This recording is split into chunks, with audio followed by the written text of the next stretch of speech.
दोस्तों नमस्कार, ये है मार्गदर्शन फॉर सिविल सर्विसेज। मैं अनुराग चौधरी। दोस्तों टीजीटी पीजीटी भूगोल रिमाइंडर श्रृंखला के अंतर्गत इस वीडियो में प्रस्तुत है भूगोल के विषय क्षेत्र से संबंधित महत्वपूर्ण प्रश्नों का वन लाइनर रिवीजन नोट्स, जो आपके आगामी विभिन्न परीक्षाओं जैसे TGT PGT LT grade, government inter college प्रवक्ता, गवर्नमेंट डिग्री कॉलेज, उच्चतर शिक्षा असिस्टेंट प्रोफेसर, केंद्रीय विद्यालय संगठन और नेट जेआरएफ आदि परीक्षाओं के लिए बहुत ही उपयोगी है। तो आइए शुरू करते हैं आज का वीडियो भूगोल के विषय क्षेत्र से संबंधित महत्वपूर्ण प्रश्नों का वन लाइनर रिवीजन नोट्स। पहला प्रश्न है दोस्तों, लैंड शाफ्ट क्षेत्रीय विभिन्नता प्रदेश और अवस्थिति में से कौन सी 20वीं शताब्दी में भूगोल की प्रभावशाली संकल्पना थी? तो उत्तर है क्षेत्रीय विभिन्नता। दोस्तों आप जान लीजिए कि 20वीं शताब्दी में भूगोल की प्रभावशाली संकल्पना क्षेत्रीय विभिन्नता थी। जर्मन भूगोलवेत्ता हेटनर को भूगोल में क्षेत्रीय विभिन्नता की संकल्पना का जनक माना जाता है और हेटनर का मानना था कि भूपटल के विभिन्न क्षेत्रों के घटना दृश्यों में विभिन्नताएं देखने को मिलती हैं और भूगोल में घटना दृश्यों की इन्हीं क्षेत्रीय विभिन्नताओं का अध्ययन किया जाता है। अगला प्रश्न है दोस्तों, भूगोल को स्थानिक संबंधों और अंतर संबंधों का विज्ञान के रूप में किसने परिभाषित किया है? तो भूगोलवेत्ता डब्ल्यू बुंगी ने। दोस्तों भूगोल को स्थानिक संबंधों और अंतर संबंधों के विज्ञान के रूप में डब्ल्यू बुंगी ने या डब्ल्यू बुंज ने परिभाषित किया है। अगला प्रश्न है, सही सुमेलन करना है। देखिए चैलेंजर अभियान, तो ये बहुत ही महत्वपूर्ण है। चैलेंजर अभियान चार्ल्स वेवली थॉमसन इससे संबंधित हैं। बीगल अभियान चार्ल्स डार्विन से संबंधित है। आइसोक्रांस आइसोटोप से संबंधित हैं और बेनी ऑफ मंडल ये प्लेट टेक्टोनिक से संबंधित है। अगला प्रश्न है दोस्तों, किसे मिलता है क्या, कहाँ और कैसे? यह आधारभूत बिंदु है किस भूगोल का? तो सही उत्तर है कल्याणकारी भूगोल का। बहुत ही महत्वपूर्ण प्रश्न है दोस्तों।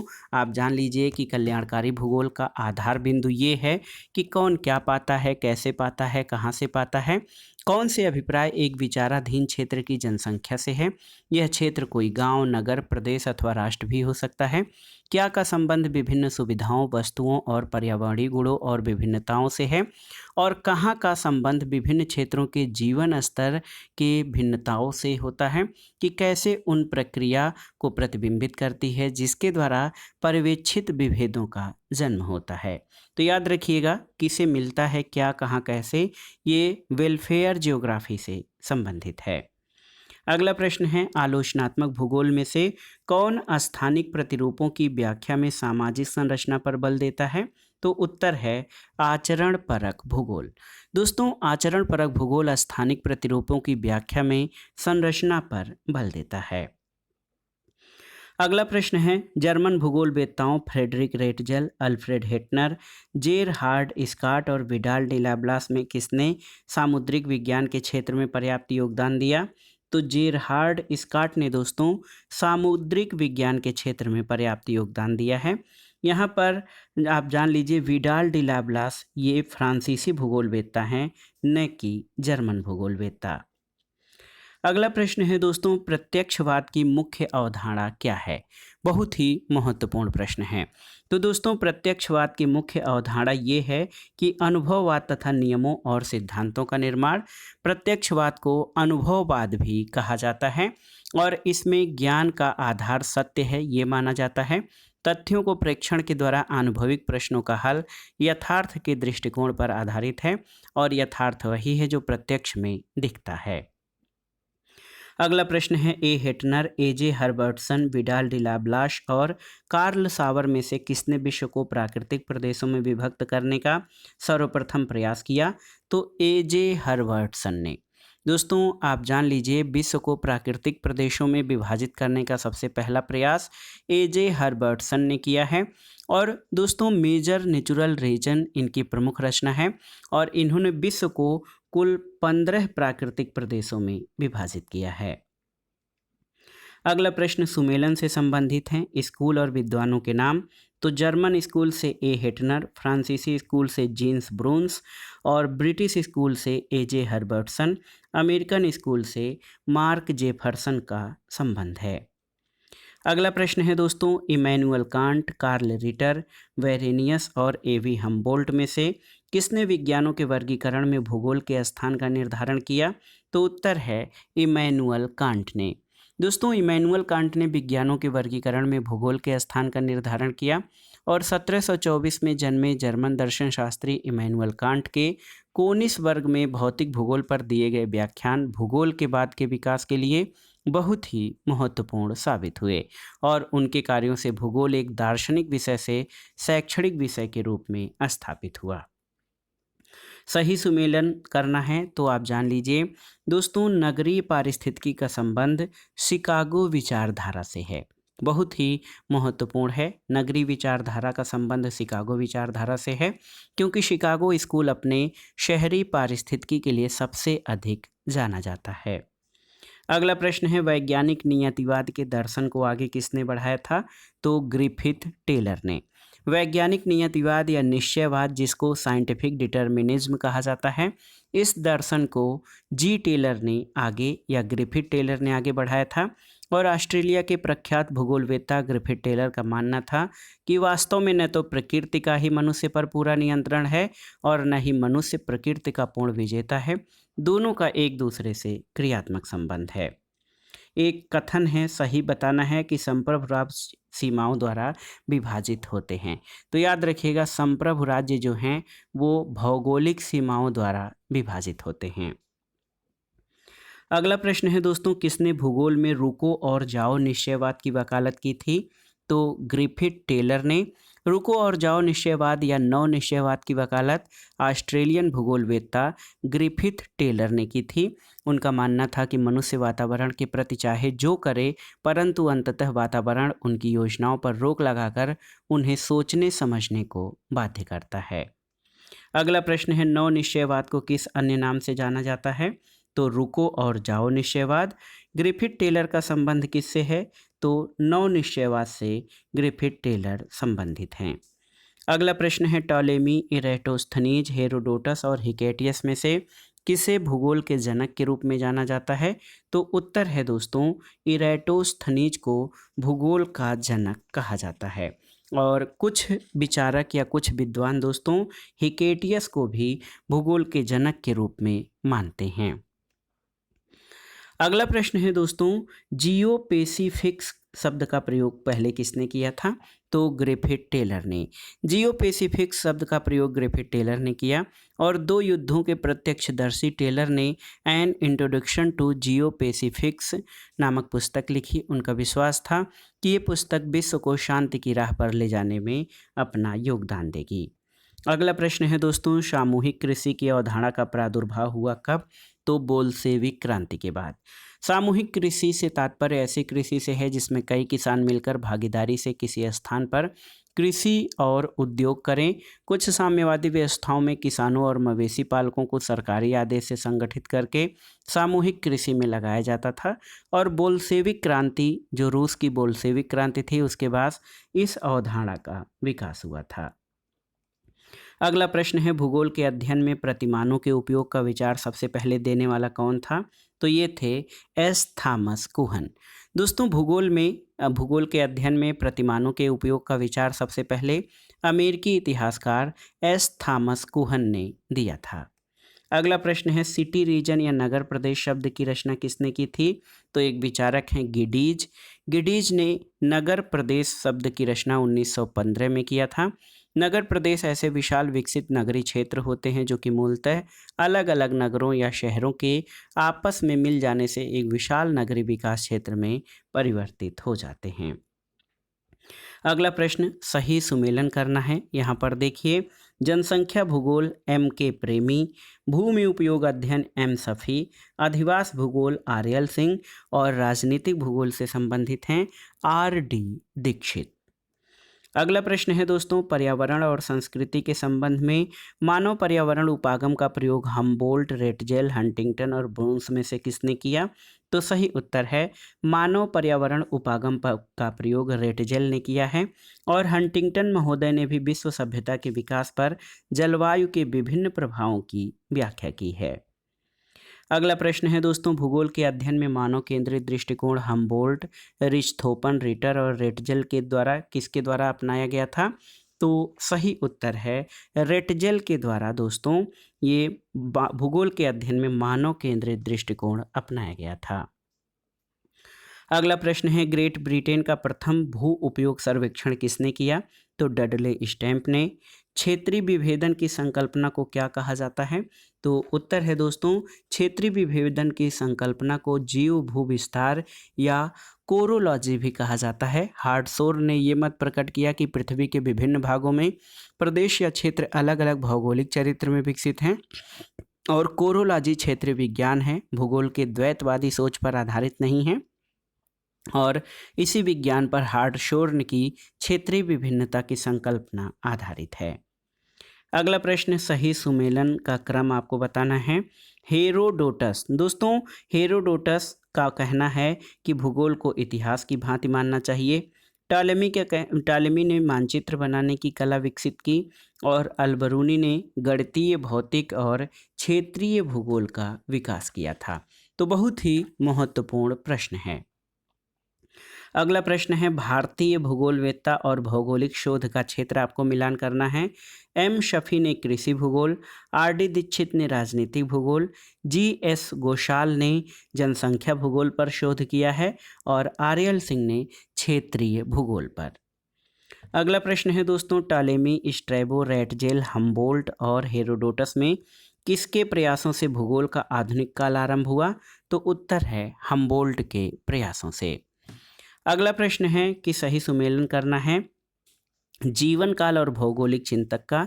तो 1580 से 1662 ये क्लूवेरिनस का, 1769 से 1859 हम्बोल्ट, 1844 से 1904 रेटजेल और 1859 से 1941 अल्फ्रेड हेटनर का जो है जीवन काल है।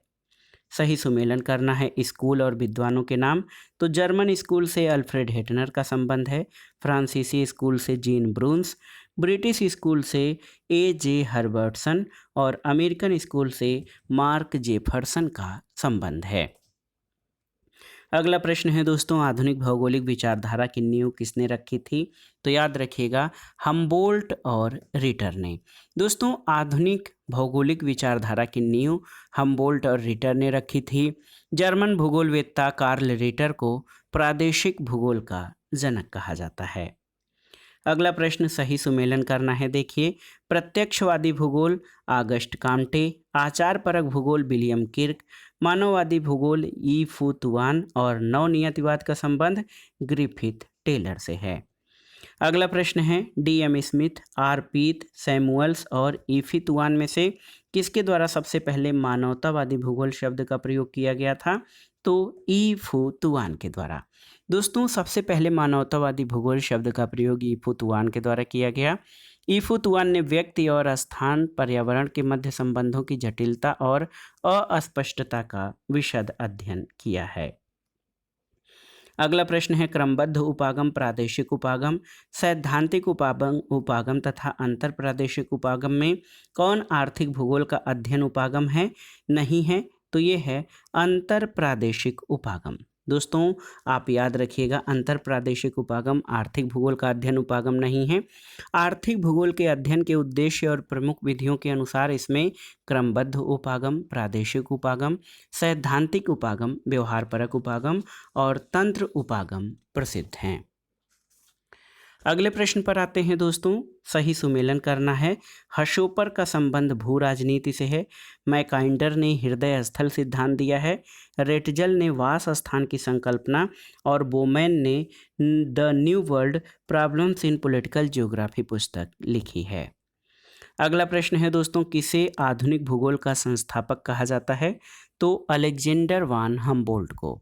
दोस्तों अलेक्जेंडर वान हम्बोल्ट को आधुनिक भूगोल का संस्थापक कहा गया है।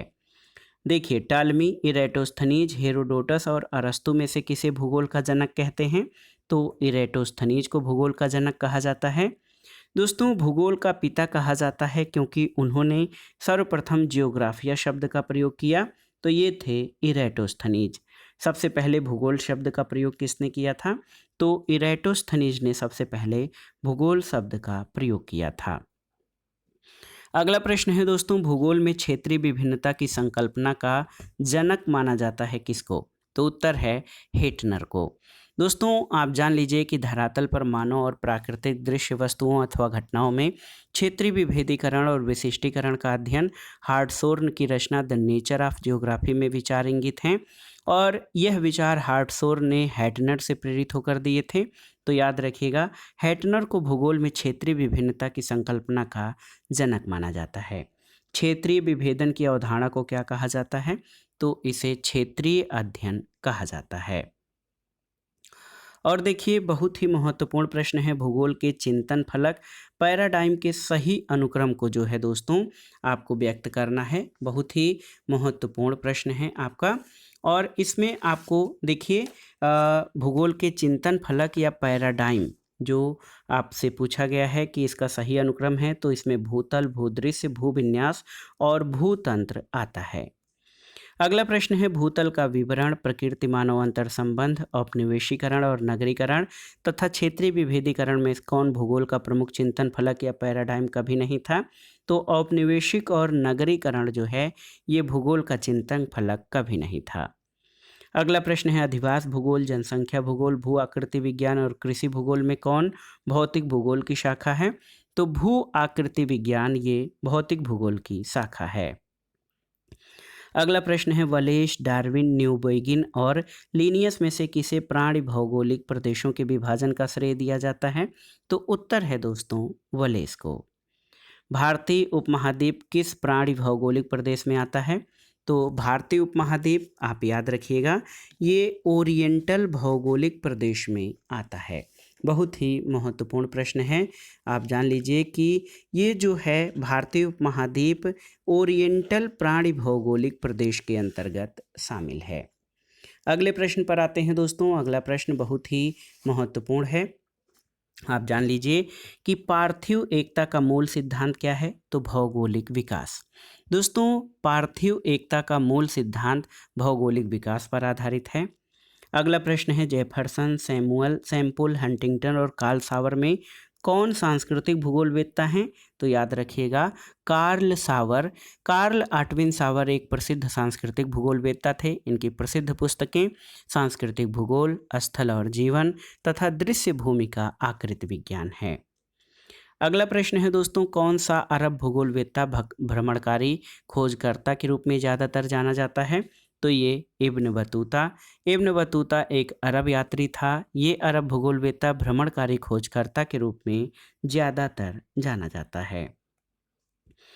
अगला प्रश्न है, हमबोल्ट ने अपने भौगोलिक अध्ययन में किसको वरीयता दी है? तो क्रमबद्ध भूगोल को। और मानव भूगोल शाखा है किसकी? तो उत्तर है मानव भूगोल दोस्तों क्रमबद्ध भूगोल की शाखा है, जिसमें मनुष्य तथा उसके पर्यावरण के मध्य पारस्परिक संबंधों और उससे उत्पन्न भूदृश्यों और तथ्यों का अध्ययन किया जाता है। अगला प्रश्न है, अंतर संबंध का सिद्धांत, क्रियाशीलता का सिद्धांत, विशिष्ट जीवन पद्धति का सिद्धांत और नौ माल्था सिद्धांत में कौन मानव भूगोल का मौलिक सिद्धांत नहीं है? तो नौ माल्था सिद्धांत ये मानव भूगोल का मौलिक सिद्धांत नहीं है। अगला प्रश्न है, किस भूगोलवेत्ता ने सबसे पहले व्यवहारिक संभववाद शब्द का प्रयोग किया? तो जी टैथम ने। किस भूगोलवेत्ता ने मानव भूगोल की नींव रखी है? तो उत्तर है दोस्तों जो है मानव भूगोल की नींव जो है वो रेटजल ने रखी है। रेटजल को राजनीतिक भूगोल का पिता और मानव भूगोल का जन्मदाता कहा जाता है। इनकी दो रचनाएं एंथ्रोपोजियोग्राफी और राजनीतिक भूगोल यानी पॉलिटिकल जियोग्राफी काफ़ी प्रसिद्ध हैं। मानव भूगोल का जन्मदाता कौन है? तो फ्रेडरिक रेटजल को मानव भूगोल का जन्मदाता कहा जाता है। किस भूगोलवेत्ता ने मैक्सिको की रेड इंडियन सीमांत बस्ती का अध्ययन और वर्णन किया? तो कार्ल ओ सावर ने। और विडाल डी ला ब्लाश को किस नाम से जाना जाता है? तो मानव भूगोल के संस्थापक के रूप में। दोस्तों, विडाल डी लाब्लास फ्रांस के भूगोलवेत्ता थे। इनको मानव भूगोल के संस्थापक के रूप में जाना जाता है। विडाल डी लाब्लास की पुस्तक ह्यूमन ज्योग्राफी है। अगला प्रश्न है, फ्रांस में मानव भूगोल की नींव किसने डाली थी? तो विडाल डी लाब्लास ने। फ्रांस में आधुनिक भूगोल के विकास का श्रेय किसे दिया जाता है? विडाल डी लाब्लास को दोस्तों फ्रांस में मानव भूगोल के विकास का श्रेय दिया जाता है। भूगोलवेत्ताओं का सही कालानुक्रम कौन सा है? तो आप जान लीजिए, एनेक्जिमेंडर, इरेटोस्थनीज, स्ट्रैबो और टालेमी, ये भूगोलवेत्ताओं का सही क्रम है। किस भूगोलवेत्ता ने सबसे पहले विश्व की स्थल भूमि को 3 महाद्वीपों में विभाजित किया था? तो उत्तर है हेरोडोटस ने। दोस्तों, हेरोडोटस ने सबसे पहले विश्व की स्थल भूमि को 3 महाद्वीपों में विभाजित किया। उन्होंने बताया अफ्रीका और एशिया नील नदी के द्वारा नहीं बल्कि लाल सागर द्वारा पृथक हुए थे, और उन्होंने एशिया को उसके सही आकार से छोटा बताया था। अगला प्रश्न है, हर्बर्टसन, ईसा बोमन, मैकाइंडर और रॉक्सबी में कौन एक ब्रिटिश भूगोलवेत्ता नहीं है? तो ईसा बोमन। दोस्तों, ईसा बोमन अमेरिकी भूगोलवेत्ता हैं, जबकि हर्बर्टसन, मैकिंडर, रॉक्सबी ये ब्रिटिश भूगोलवेत्ता हैं। भूगोल में विषय सामग्री के कारण उत्पन्न द्वैतवाद को क्या कहा जाता है? तो भौतिक भूगोल बनाम मानव भूगोल कहा जाता है। अगला प्रश्न है, द्वितीय विश्व युद्ध के बाद भूगोल में हुए परिवर्तनों में सबसे महत्वपूर्ण क्या था? तो भूगोल का स्थानिक भूगोल के रूप में उभरना। दोस्तों देखिए, द्वितीय विश्व युद्ध के बाद भूगोल में हुए परिवर्तनों में सबसे महत्वपूर्ण भूगोल का स्थानिक विज्ञान के रूप में उभरना था। और स्थानिक विज्ञान के अंतर्गत मानव भूगोल को सामाजिक विज्ञानों की एक ऐसी शाखा माना गया कि जिसमें स्थान की भूमिका को आधारभूत माना गया, और समाज के संचालन और संगठन तथा व्यक्तियों के व्यवहार पर ये माना गया कि स्थान का प्रभाव पड़ता है। अगला प्रश्न है दोस्तों, देखिए महत्वपूर्ण प्रश्न है बहुत ही, और आप देख सकते हैं इसमें। आइए देखते हैं, प्रश्न बहुत ही महत्वपूर्ण है कि भूगोल में आई मात्रात्मक क्रांति का सामान्य लक्ष्य क्या है? तो भूगोल को अधिक वैज्ञानिक और सैद्धांतिक बनाना, ये भूगोल के मात्रात्मक क्रांति का सामान्य लक्ष्य है। अगला प्रश्न कथन कारण से संबंधित है। विविधता में एकता का सिद्धांत रीटर महोदय ने प्रस्तुत किया, और कारण है कि रीटर एक टेलियोलॉजिस्ट था। तो दोस्तों, ए और आर दोनों सही हैं, लेकिन आर ए की सही व्याख्या नहीं करता है। अगला प्रश्न है, जिस यूनानी विद्वान का विचार था कि सारे इतिहास को भौगोलिक परिप्रेक्ष्य में और सारे भूगोल को ऐतिहासिक परिप्रेक्ष्य में परखना चाहिए, वो विचारक कौन है? तो वो हैं हेरोडोटस। दोस्तों, यूनानी विद्वान हेरोडोटस जो है ये इतिहास के जनक हैं, और उनका कहना है कि इतिहास को भूगोल के परिप्रेक्ष्य में और भूगोल के ऐतिहासिक परिप्रेक्ष्य में परखना चाहिए। अगला प्रश्न है, मानव भूगोल में क्रियाशीलता का सिद्धांत किसने प्रतिपादित किया? तो जे ब्रून्स ने। और देखिए, मात्रात्मक क्रांति, क्षेत्रीय विभिन्नता, स्थानिक संगठन, अन्वेषण तथा वर्णन में से कौन सा एक मानव भूगोल का उपागम नहीं है? तो मात्रात्मक क्रांति जो है वो मानव भूगोल का उपागम नहीं है। भूगोल में अपवादवाद के जनक कौन कहे जाते हैं? तो इमैनुअल कांट को भूगोल में अपवादवाद का जनक कहा जाता है। अगला प्रश्न है, भूगोल में अंधेरा युग की अवधि क्या है? तो 3वीं से 12वीं सदी तक सामान्यतः भूगोल में अंधेरा युग की संज्ञा दी जाती है। अगला प्रश्न, सुमेलन करना है भूगोलविद और भूगोल का संप्रदाय। तो ए डिमांजिया फ्रांसीसी भूगोल संप्रदाय, एफ रेटजल जर्मन भूगोल संप्रदाय, एच जे मैकिंडर ब्रिटिश भूगोल संप्रदाय, और आई बोमेन ये अमेरिकी भूगोल संप्रदाय से संबंधित हैं। अगला प्रश्न भी सुमेलन करना है। इसमें देखिए, विचारक और उनके द्वारा दिए गए विचार। तो एटी माहन ने समुद्र शक्ति का विचार दिया, मैकिंडर ने धुरी क्षेत्र या हृदय स्थल का सिद्धांत दिया, स्पाइकमैन उपांत क्षेत्र का सिद्धांत देते हैं, और कोहेन ने जियोपॉलिटिक्स का सिद्धांत दिया है। अगला प्रश्न है, हेरोडोटस निवासी था कहाँ का? तो याद रखिएगा दोस्तों, हेरोडोटस जो था ये यूनान यानी ग्रीस का निवासी था। अगला प्रश्न है, जॉन मूरे, थॉमसन, लुईस अगासिज, एडवर्ड फोर्ब्स में से आधुनिक समुद्र विज्ञान के प्रणेता कौन थे? तो जॉन मूरे। दोस्तों, जॉन मूरे जो हैं वो आधुनिक समुद्र विज्ञान के प्रणेता थे। जॉन मूरे एक ब्रिटिश समुद्र विज्ञानी थे, वो चैलेंजर अभियान के सदस्य थे। ब्रिटिश भूगोलवेत्ता कौन है? तो हैगेट दोस्तों, ये ब्रिटिश भूगोलवेत्ता हैं। किस जर्मन भूगोलवेत्ता ने भौतिक भूगोल के क्षेत्र में योगदान किया? तो ऑस्कर पेशेल ने। अवस्थिति, मानव पर्यावरण, अंतर्संबंध और प्रादेशिक विश्लेषण में भूगोल का विषय क्षेत्र क्या है? तो ये उपर्युक्त सभी भूगोल के विषय क्षेत्र हैं। अगला प्रश्न है, सही सुमेलन करना है। नवनियतिवाद से ग्रिफिथ टेलर संबंधित हैं, संभाव्यतावाद से ब्लैशे और नियतिवाद से रेटजल का संबंध है। अगला प्रश्न, सही कथन कौन से हैं आपको बताना है। टालेमी के मत था कि प्रमुख यामोत्तर बरमूडा द्वीप से होकर गुजरती है, ये गलत है। टालेमी का विश्वास था कि अंगिस याबा या सीलोन विश्व का दक्षिणी सीमा बनाता है, तो उत्तर है न तो एक और न दो। टालेमी के मतानुसार फॉर्चूनेट आइसलैंड से होकर प्रमुख यामोत्तर रेखा गुजरती है, और वहीं टालेमी का विश्वास था कि अगिस्याम्बा यानी इथोपिया और लीबिया का क्षेत्र पृथ्वी पर रहने योग्य दक्षिणी सीमा बनाता है।